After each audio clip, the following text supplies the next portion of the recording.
tu ni COTU join artist hoin tu ni road charity donation frontline hian lang medical hian lang relief adi hi jong le tu ni road charity donation ki bola hi in jingka pungsagi apan in ki panin tu hin pungsom lakhat chan hi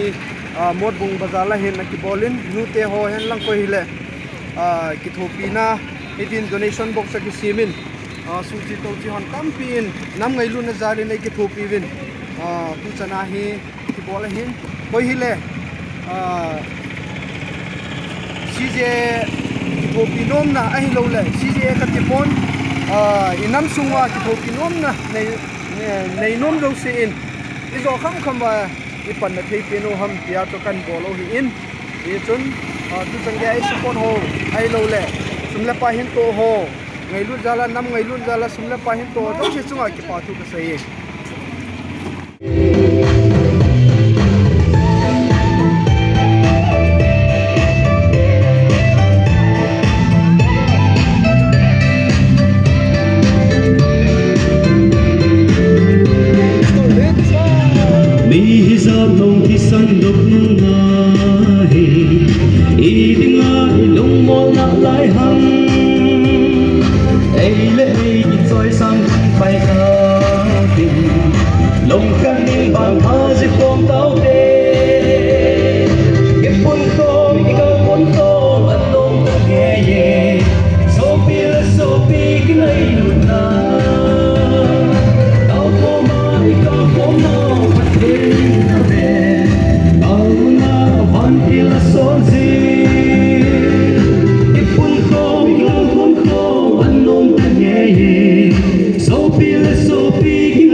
kisat patinta kisat namla kisari iji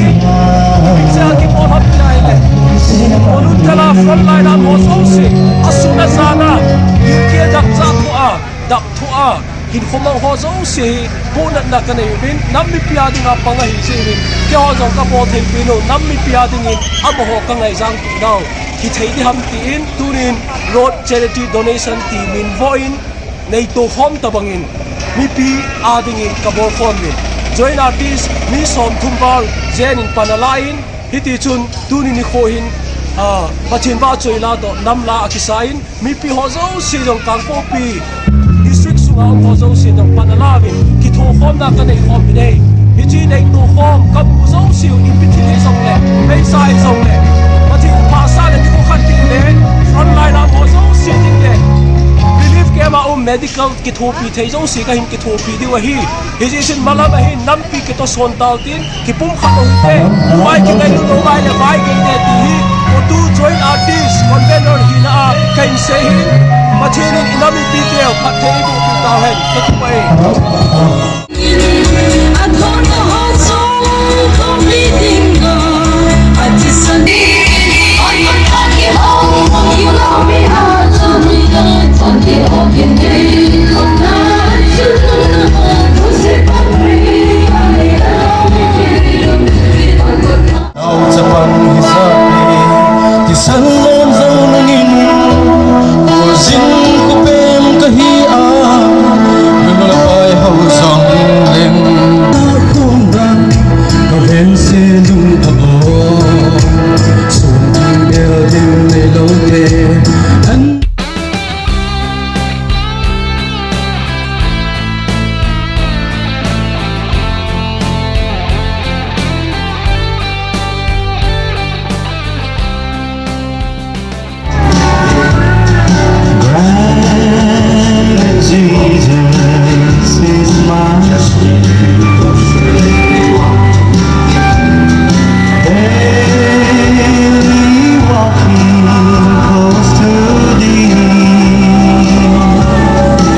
frontline am ho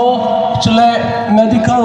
relief kema medical ngai cha mai le ki thopi khama ki thopi dinga ka dono hin hizia chu koi ta ba han chang in pe au mai zong le kale movin von hin pe au mai zong le kale movin sumle pai khat pai ni jing cha hi zong le a hin pe au mai le kale movin ipi hi zong le na ki pe na zong siu chu kale movin ei ngai le ita sa zong ine inga zong iza kai akipal thein kipe hana Ngailutna nei lo lewang chen ki pe thei lo hin tun jong COTU join artist soin na pe diu thil ngai chain kanga jingovin kalim jingovin kain ga ga jingove ti yang chu ka ga ti na nom kin hinte kicha jinga komania ki pa thei lo a hin khojam cham liu dinga ki ger sia hin khomang gen thei ta sei do thei lo gen thei ta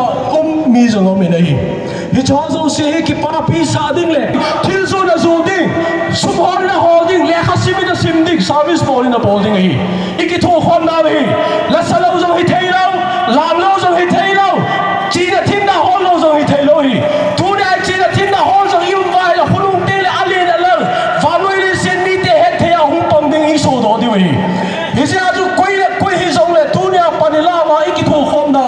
na to hi bol pi ho zo siu hi nung le inam ma dinga khum pia pan theina dinga mi nu hem te ki pa sa na hin tin chi zong le volunteer front line am ho zo si iki tho pi theina di wa COTU join artist so in pan kai la na hi bor khil zo si pathin minin ki ngai da mo hi tin I bor kha ho pathin nam pia ding in pathei bo pi han lang tu ne COTU join artist on road charity donation kai bo now hi chan chu hin tin pathin in inam pi pathei bo pi taw hen sama mong we join artist so nila sama mong we tuni kho COTU join artist on donation na ball ho hin til tam piong ki to don